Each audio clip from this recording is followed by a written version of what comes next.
What's going on, everybody? Welcome to another edition of Mean Streets powered by FTN. Thanks as always for taking the time to hang out. I said they were coming. They're finally here. MLB team previews running through a lot of the big teams in baseball, hitting on a couple of the not so good teams. We got a great team and we got a great guest lined up. FTN's very own Javier Prellezo, J Prellezo DFS, to talk about the San Diego Padres.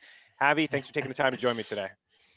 Yeah, no, thanks for having me. This is my first time on Mean Streets. It's been long overdue, and I'm excited to be here, Meanie, because this is I watch the show, I listen to the show in the background a lot, and you're on fire with hockey. I'm super pumped for. I wish I wore my Slam Diego shirt. I did buy one last year, but I stuck with the good old Padres polo and the Padres hat. I'm ready to rock and roll. Baseball's my favorite. It's like Christmas come early for me. Yeah, you're one of the few that can touch all sports, and I love that. I've been selfish on Mean Streets, just doing solo stuff, but now we're going to be, hitting up a lot of the guests to talk about team previews. Going to refrain you from using the word "we" as if you're a part of the Padres. Jokes aside, you follow this team very closely. They're an intriguing team.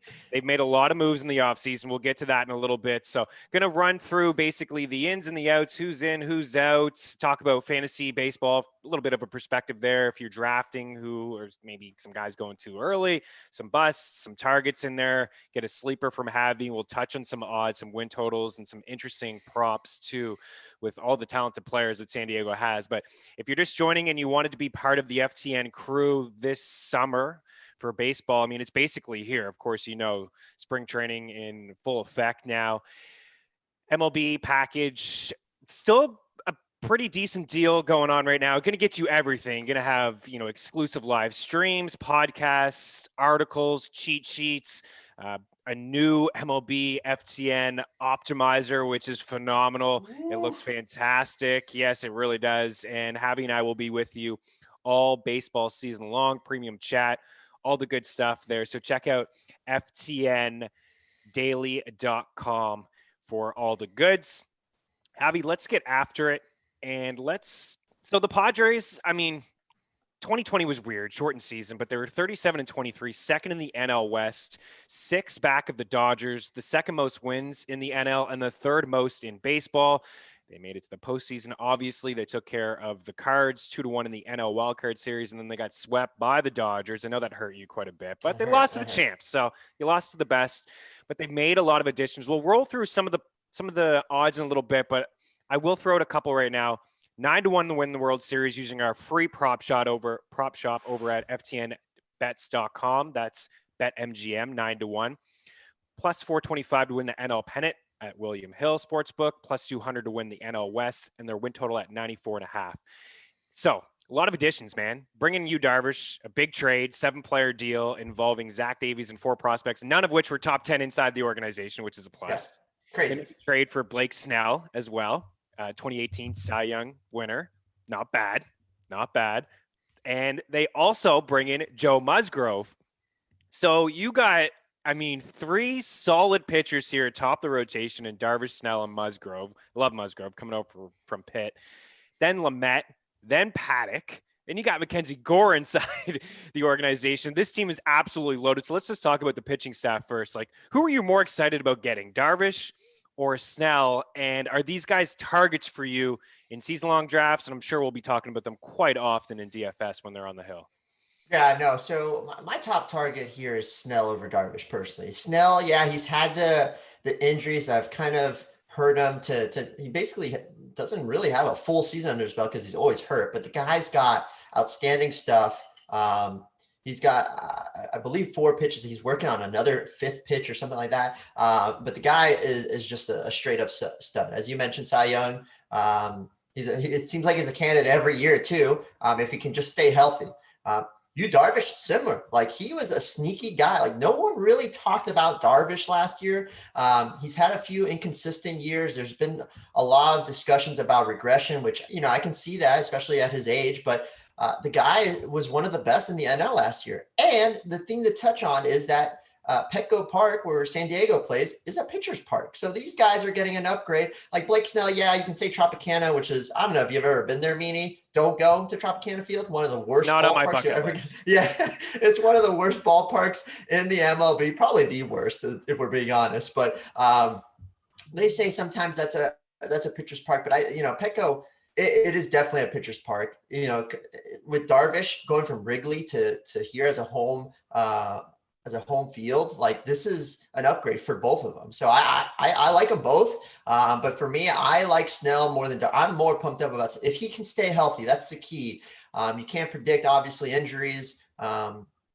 We saw that injuries plagued the Padres towards the end, which kind of hurt us. I mean, yeah, we beat the Cardinals, but going against the Dodgers, no Clevenger. I mean, that hurt a lot. No Lamet, that hurt even more. Yeah, I mean, it was just unfortunate. I'm not saying that we could have beat the Dodgers. I still think the Padres are the second best team in the NL West. But you can argue that they're a top 3, top 4 team in the NL. So it's unfortunate that the Dodgers are in their division. But I'm more pumped for Snell over Darvish personally. Yeah, I think you can make the case that they're a top 3, 4 team in all of baseball. This is the team that I absolutely loved last season. I made an in-season bet on them to win the World Series, even though I didn't think that they would. Acquiring Clevenger I liked, and then the injury happened, and then Lamet, that injury happened. And then you're right. I mean, they limped into the postseason, so they just had some bad luck heading in. But, obviously a ton of talent up and down the lineup. You're right about Blake Snell as well. I mean, just look at the track record. This guy is, he's an absolute stud. He's worked on the command each year. I mean, when he broke out in 2016, it was 5 walks per 9, then 2017, 4 walks, then 3.1, and then last year, 3.2. So he's worked on the control over the past couple of years, but he's only had one season. And I know last year, guys, was just shortened season. Pretty good for him to get the 50 innings. Started off a little slow. They were cautious with him all year, really, weren't they? Even in the postseason, unfortunately. Yeah, let's not talk. I'm sure. I mean, everyone saw his tweets. Like, he was pissed off, and he had reason to be. That was ridiculous. Ridiculous. Yeah. So he's only gone over 130 innings once in his career. 2018 was that Cy Young season, 180. He had 11K per 9, 3.19 walks per 9, and then 1.89 ERA. The xFIP was a little high, but only still 3.16. But that's the kind of upside that Snell has. Interested to see you say Snell over Darvish, but I mean, we're splitting hairs. I think they're both studs here. You look at ADP, and I'm using NFBC ADP, and I'm taking it over the past month here where drafts are really starting to cook up over there. Darvish ADP is 17, starting pitcher 5 on average off the board. Snell is ADP 47, average 15th pitcher off the board. Then you have Lamet, ADP 88, 32nd pitcher off the board. You have Chris Paddack, 107, 39th pitcher off the board. And then Joe Musgrove, the other addition here. Yeah. It's an underrated addition. I love this guy. Keeps the ball on the ground, sneaky strikeout rate, ADP 124, starting pitcher 47. So as I mentioned, 5 pitchers from this staff, all inside the top 50 at the position. Pretty remarkable. So decent command from Musgrove, career high swinging strike percentage, 14.4. So what do you think? I know they're loading up on pitchers and you're not going to have Clevenger this year. Let's tie in the addition of all of these guys and then also tie in Lamet. Do you think that there was a fear inside the organization with Lamet, not far removed from Tommy John surgery? The elbow injury popped up last year. He's recently thrown 20 to 25 pitches. I saw reports, including some sliders, hit 98 on the gun, all positive signs. But you got to wonder, I know they're in and they're going for it and they see the Dodgers making all those moves, but you got to wonder, they bring in all this pitching because they're, Darvish and Bell and Snell, whatever. They bring in Musgrove. Do you think maybe they're just a little bit worried? Are they going to be hesitant to roll out Lamet, 6+ innings here and there this season? Like, I feel like he's a guy out of all of these pitchers that they have that I would stay clear of. And I love Lamet. I think he's got so much upside. Yeah. So I think we saw it last year, like Jace Tingler. By the way, I'm a Padres fan, but I am not a fan of Jace Tingler. Like, no? People What's your love beef with him? Yeah, people love him. So here's the thing with Lamet. Like, I get you have to tune up pitchers to set them up for the postseason and whatnot, but the Padres already clinched. Why would you put Lamet out there in a tune-up game and throw him 80, 90 pitches, and then he has that elbow issue, and then you throw him out again? Like, Agreed. He's just and not only that, he has a tendency to not pull reliever. Like the bullpen for the Padres, the first half of the season was bottom 10, one of the worst. We can talk about this later. Like they upgraded their bullpen, which I love. Like Mark Melanson, like no one really talked about him. I like him. Like we signed him. That was a great move there. We beefed up with I don't know if you can say Keon Kella. I guess you can say. Yeah, he's shown some flashes. Yeah, he's just been stuck in pit. So some flashes here and there, but I mean he's kind of a sneaky guy. And then we really didn't upgrade it. Like we had the injuries that happened and hurt Kirby Yates, who really didn't pitch at all year. He went from one of the top closers to not pitching at all. But, as the season progressed, our bullpen was getting better. But Jace Taylor just loves to keep relief pitchers to get shelled and then just keep them out there. There's multiple times where they had a 3-run lead. We couldn't find or Kirby Yates was struggling and he just kept them out there. And then we lose the game. It's like, why? Just pull the pitchers. I'm a very conservative. I'm small ball, Meaney. Like, if there's a runner on first and second, no outs, bunt that runner, get second and third with 1 out. Like, I'm all about that. I'm all about, like, if you allow 3 runners on and you're at 4 runs, take out that pitcher. Don't keep him in there with the tying run up. He's obviously struggling. Why would you pitch that guy and him hits a grand slam? So just small things like that. Like, he turned this team around, a bunch of youngsters, and brought him out of nowhere and took him to the playoffs. Short season and all. This is his first real test, I guess you can say. But yeah, it's just the signs are there. I just think he's a very overrated manager and people were hyped on him. And as a Padres fan, I'll tell you, like, I complained about him a lot last year. You did. Yeah. So, and the whole Lamet thing, I just, you can't control it. Like it would have happened in the playoffs where he got hurt, but you don't pitch the guy when you're already clinched. You save him for the playoffs, but whatever. Are you worried about him though? Like you am. make a good point. Absolutely. I didn't like the way that they treated him last year too. There was no need of it. They had wrapped it up for quite some time. You're right. Maybe it pops up in the postseason, but anyway, it did pop up.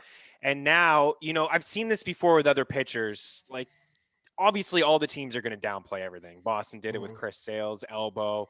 The Yankees did it with Severino. I mean, the list goes on. There's lots of pitchers in baseball. The Angels have done it with every pitcher that they've ever had, basically. And, they pop up and they have Tommy John. So, 26 starts removed from Tommy John.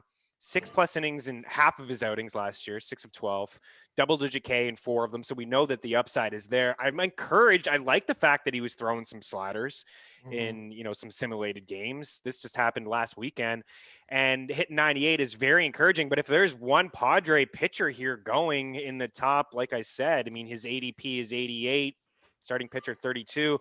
I was completely in on him last year. I loved it. I loved where he was going. He was that next breakout pitcher.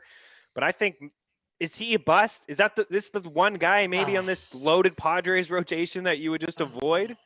The only concern is injury. Like this guy was NL Cy Young material last year. He was up there, man. And he, even with limited innings, like he didn't go past 6 innings, I think for more than half the year. Again, shortened season, so it wasn't many games, but they were just trying to get him into swing of things. And I'm fine with it, but given our crappy bullpen, him going 5 or 6 innings, like, oh, great. Lamet's going to get another blown win here because of the bullpen. But the guy's just got strikeout upside.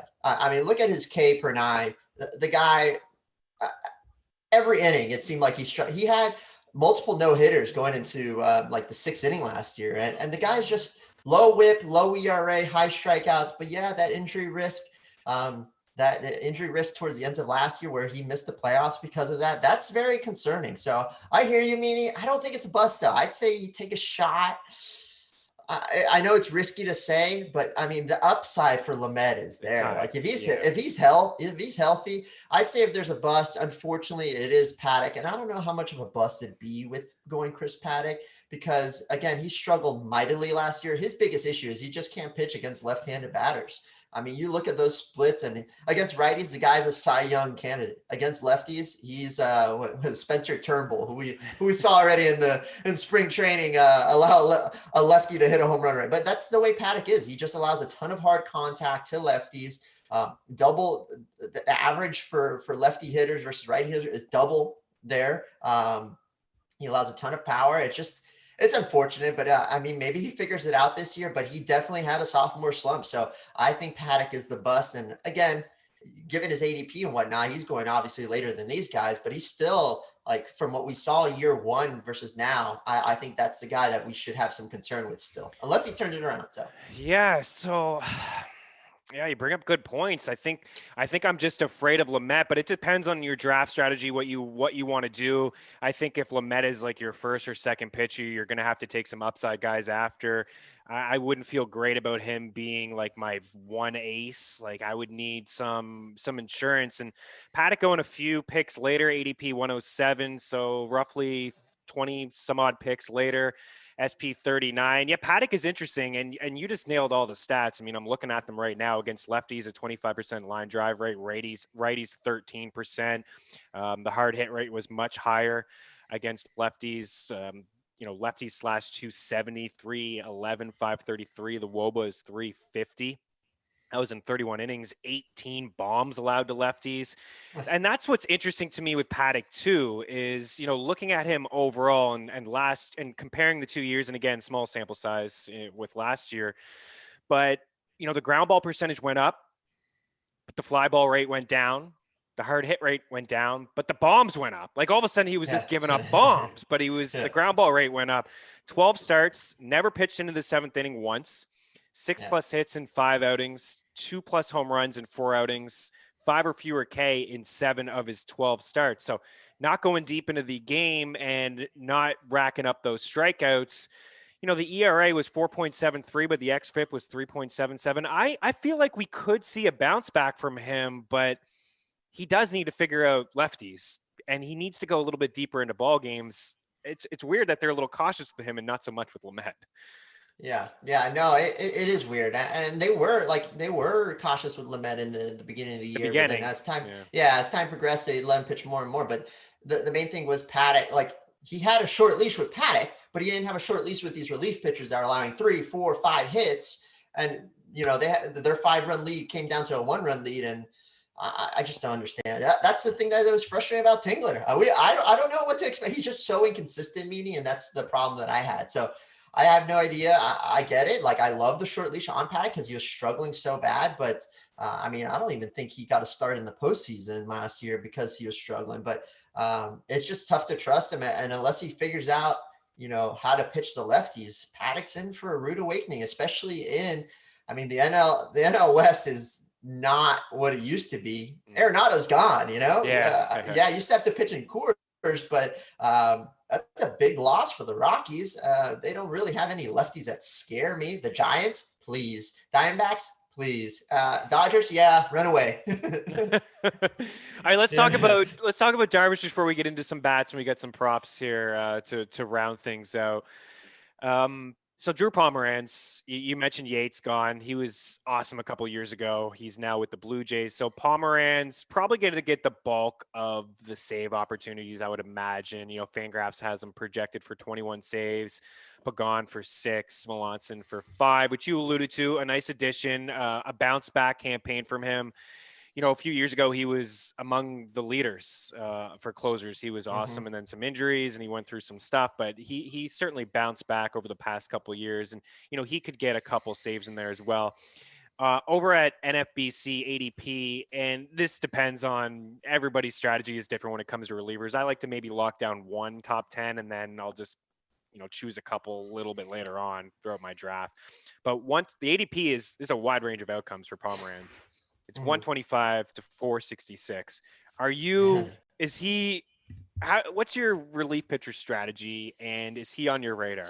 Yeah, so I'm always a big guy for getting like a dominant closer early and then waiting and then getting multiple. I'm a big closer guy. I love closers, and I get it. Like in the past few years, that's not been the strategy, but it's still a successful strategy for me. I don't like to get setup man. Like everybody loves to get a setup man very early in drafts, and I don't understand that strategy. I get it. Like maybe they're competing to be the closer in there, but don't waste an early pick on that. You wait till the end of your draft to get these setup guys or the guys that are competing, even getting a Mariners closer, which, hasn't really worth paying that the last few years, but getting them like towards the end of your draft could be sneaky value. There's going to be save opportunities for every team this year, especially in a full season. So With Pomeranz, it's interesting because we don't know what Tingler's going to do. I think Pomeranz does get the closer role here.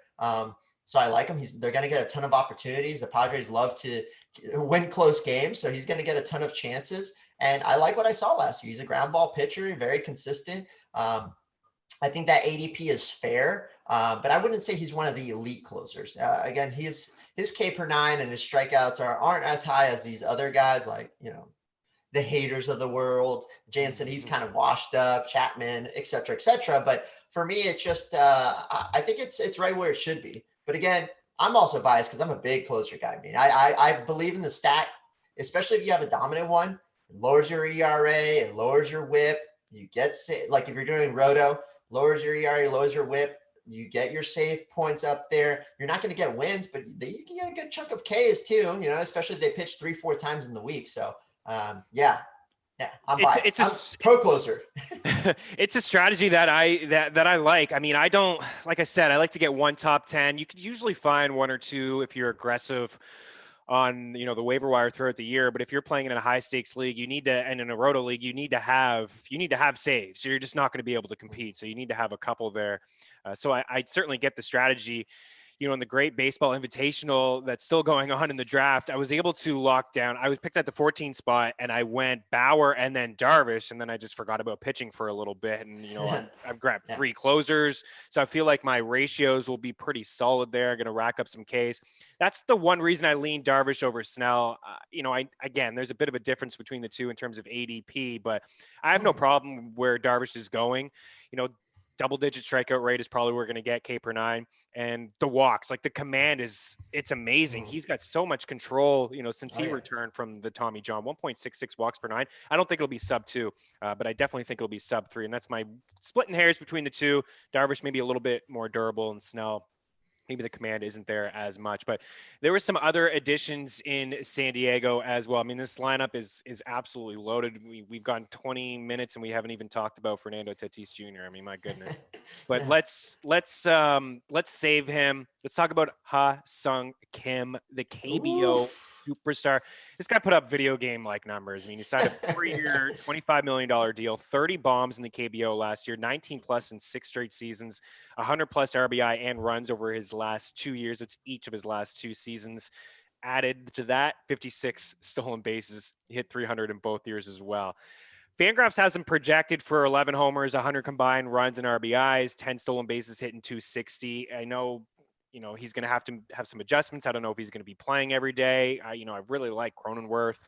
Obviously, Tatis is locked in there at short, but he hasn't. It's going to take some time for sure. I don't want to take too much into spring. Last I saw, 2 for 13, had a walk, 4K, hit into a couple, double plays, whatever. But I watched some footage of him before we got on, and in the weeks prior. Looks like patient at the plate, doesn't strike out a ton, low walk rate, and obviously the pop. Like he fits into the Slam Diego nickname for this team. What are your expectations? What do you think? He's a guy ADP 200. I mean, you're not spending a lot for him. There may be some growing pains, but the power is certainly going to be on display, I think.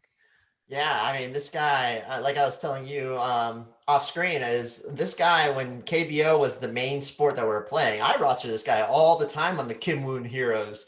This guy was a stud. Like, he's banging thirds or shortstop, and it just seemed like every game he hit a home run. Again, though, KBO cannot be compared to the MLB. Like, the pitching, the hitting, the ballparks, it's all totally different. It's a different ball game, and we've seen that before where multiple guys come from Korea or, Japan, and they just struggle. I'm hoping this guy turns into the next Ichiro. I don't know if he will. He's got more pop than Ichiro, obviously, but the projections say that he's going to be our starting second baseman. Unfortunately, Jake Cronenworth will be our backup. For some reason, for some godforsaken reason, they do not want to have NLDH this year. I don't know what is wrong with the MLB. Nobody wants to see a pitcher bat. All right. No one. It's just ridiculous. Like, Cronenworth would be a lock in our hitting. Even Kim might be DHing for us, but unfortunately he's going to be playing second base. Tatis is locked up at shortstop. I am a little concerned with, the strikeouts. He is a high strikeout guy, especially in the KBO as well. So he could be a little flustered in the beginning, but Cronenworth is waiting in the wings there to just take over if he does struggle.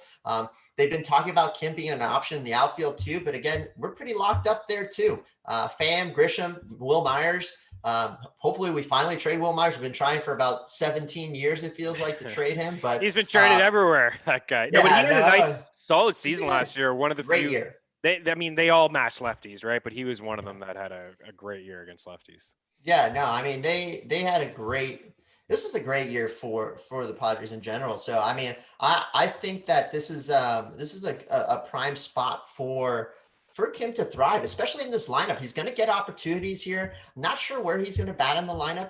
I think it'll be towards the front of the order, but we have Tatis, you have Pham, you have Machado there, Grisham usually was, batting ninth towards the end of the year, especially against lefties because he can't hit lefties, but Kim's going to bring pop to that bat. Again, doesn't help that he's in a pitcher's ballpark, but I cannot wait to see Kim playing Coors Field. The concerns are there, coming from Korea, weaker competition, but the expectation is very high because he was one of the dominant players there. So would you maybe pass on Cronenworth and maybe take a shot on Kim, or just like mix and match both? Like if you had a choice between one of the two, who would you pick? Yeah, it would be Cronenworth. I mean, sorry, it'd be Kim because right now it's projecting that he's going to start. Right. Cronenworth, he didn't start every day. He was kind of like that utility guy where he basically played everywhere. First, second, I think he played some third, outfield. Like Cronenworth can play anywhere. Yeah. And I think he's going to be that super utility guy like Jurickson Profar, who we brought back this year.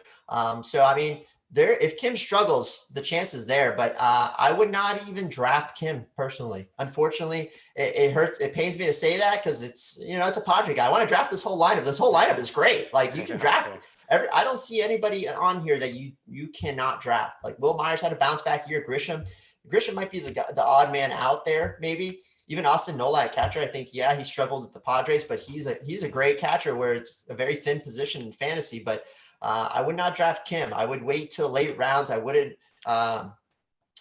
go too early on that ADP. So for me personally, I'd wait past where his average ADP is. But there's concerns there because again, he's got to see more major league pitching. He's got to see better, more elite pitchers to see how he really does. So. Yeah, I agree. It's going to take some time. Yeah, Cronenworth, first, second, and short eligibility. You're right. They can really move him around. And yeah, Fangraphs has all of these guys inside the lineup projected for double-digit steals besides Hosmer, who will give you a few and had a nice bounce-back season last year. I thought, at least early on, his power was on display. And then Austin Nola, who's the catcher, but whatever, he can give you a couple as well. Yeah, Grisham, you mentioned, only a couple minutes, we'll get you out of here. But Grisham, I think he does lead off. I know there's talk about lefties. Can he hit them? I know 2 years ago he couldn't. He improved a little bit last year. I think he's a fine, candidate to lead off, even against lefties if they're patient with him. And he's a guy who's going to get you 20 plus homers, right? 20 homers and double digit stolen bases and a boatload of runs if he does indeed lead off on that team. Okay, so let's get your thoughts on if you had first overall pick, you're picking Tatis? No, I don't think I am. Listen, man, so I did one NFBC league and bringing the snake back to me, I had the chance to go Tatis, and I don't remember who I got, but it wasn't Tatis-like numbers. It kind of pained me that I didn't draft Tatis last year in the NFBC. It was a painful one because the guy just crushed last year. But no, I don't think I'd go Tatis. Yeah, it's probably gonna be Ronald Acuna is probably gonna be my go-to guy. The guy's so good. He's a top player in here. I would potentially take a bet for him to win MVP this year. So I think I'd go Acuna though. Again, Trout's up there. I know everyone's like, how can you draft Trout first? Blah, blah, blah. He gets hurt, all that stuff, but it's Mike Trout we're talking about, guys. People I get it. Stolen bases are down and he's not stealing as much. People make a lot out of the stolen bases. You want some out of your first pick if you're not going pitcher. But I did a draft where Trout fell to 8 and I just thought it was an absolute steal. But here I am wearing the Angels hoodie, so whatever. But a couple things that I wanted to get from you. So their win total is 94.5, a little high. But what do you think? I mean, that division is pretty garbage outside of the Dodgers and them. I think I would Yeah. lean with the over there. I think they're flirting with 100 wins. Yeah, that's a high total, but yeah, I lean the over, but it'd be slight over, like 95, 96. I don't think they get to 100 wins, but with that 96, starting, 97 wins. yeah, with that starting rotation, with that lineup, I still have my concerns with the bullpen a little bit because they didn't upgrade as, but yeah, we got Melanson, but that's about it, and Kella. So I'm a little concerned with the bullpen still. And depends if Lamet stays healthy. Lamet is a key cog there because again. I don't know if you've seen that Mets rotation. That Mets rotation is stacked. That Dodgers rotation is stacked, but the Padres are also stacked. If Paddack's your number 4, number 5 pitcher, plus we got Mackenzie Gore waiting in the wings, top 10 prospect, a guy. I don't know why we haven't brought the guy. I was hoping we'd bring him up for playoffs last year, just as a sneaky guy that nobody knows about, but. Will we see him this year? I think we'll see him this year, though. I hope so, man. I've been waiting for 2 years to see this kid. I mean, he's just dominating in the minor league level. Why wouldn't we bring him up? But again, we traded for all these pitchers. Plus, you got Musgrove, who's a sneaky guy. I think Musgrove is going to be more that long reliever or emergency starter for us more than anything else. But yeah, I think this is the year we see Gore. I hope so. I mean, it might have to be because of an injury per se, but yeah. Guy's ready to rock and roll. The guy's a stud. I don't know if you've seen his numbers, but that thing it's ridiculous. Yeah, I've seen his numbers. Yeah, he's moved through the ranks pretty. Yeah. I think we'll see roughly 70 to 80 innings from him. I think in a keeper dynasty league, he's probably already owned, but you want to take if you're drafting, you're doing startups, I think you want to take him. He's going to be inside the rotation. I mean, next year, he's definitely going to be a lock in there, I would imagine. And then this year, I think we'll see him. So I just want to get your thoughts on some of this. So Tatis, 9-1 to win NL MVP, 25-1 to win most hits. 30-1 for the most home runs is really interesting to me. Last year, 17 home runs, tied for 4th in all of baseball, one behind Marcell Ozuna for the NL lead. He had 50 runs, one back of Freddie Freeman. He is plus 1,000 for the most runs in all of baseball. I think that one is interesting. And he is plus 900 for the most stolen bases. We know what he can do there. Manny Machado, 26-1 for MVP, 33-1 for most hits, 33-1 for home runs, 15-1 for RBIs. Machado had 16 bombs, 2 behind Ozuna. He had 47 RBIs, 5th in baseball, 3rd in the NL, behind, of course, Ozuna and Freeman. We talked about, the other studs in the Mets and the Dodgers. The other stud team, I think, are the Braves. No disrespect for the Cardinals. What do you think about that? What do you think about Tatis 30-1 to lead the league in home runs? That's not bad. I put like a half a unit into that. I think that's a great bet. Like we saw the power. He's going to get a ton of chances batting at the top of the order. So I think this is the problem is he plays at Petco. It is a full season now, but don't forget he's going to be playing at Coors too. Well, he'll hit like 10 home runs in the series. We saw him and Manny just went crazy last year, but I take that bet, Meaney. I'd go a little half a unit. I'd also throw a sneaky half a unit to him lead stolen bases. I think that's a good one too. So I think that is a good one too. A pleasure, Javi. I appreciate you joining me today to talk about the San Diego Padres. Check out Javi on Twitter, Javier Prellezo DFS. He covers all the sports for us over at FTN. Literally all of the sports, like NASCAR. Yeah. Underwater basket weaving. This is the next one I'm going to be running, guys. So. And you will probably ace it. Okay. Thanks for taking the time to hang out. Again, if you're looking to be part of the MLB package, you can always hit me up at Chris Meaney on Twitter, but check out ftndaily.com. Thanks for taking the time to hang out. We'll talk to you soon. Cheers.